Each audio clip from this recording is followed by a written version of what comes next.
ദൈവത്തിനെ തെരഞ്ഞെടുക്കുവാൻ യോഗ്യതയുള്ള ജീവിതമാണ്. ഒന്ന്, യേശുക്രിസ്തുവിന്റെ ജീവിതം പാപരഹിതമായ ജീവിതമായിരുന്നു. നിങ്ങൾ കേൾക്കണോ, ഡാവിഞ്ചി കോഡ് എന്നും പറയുന്ന ഒരു പുസ്തകം ഇറങ്ങിയിട്ടുണ്ട്. അതിന്റെ മലയാള പരിവർത്തനം ചെയ്തിരിക്കുന്നത് DC ബുക്സുകാരാണ്.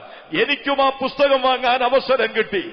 ആ ഡാവിഞ്ചി കോഡിലൂടെ പരോക്ഷമായോ പ്രത്യക്ഷമായോ യേശുക്രിസ്തുവിൽ പാപമുണ്ടെന്ന് സ്ഥാപിക്കുവാൻ എഴുത്തുകാരെ ശ്രമിച്ചിരിക്കുകയാണ്. അതുപോലെ തന്നെ മറ്റൊരു നാടകം ഇവിടെ ഇറങ്ങുകയുണ്ടായി.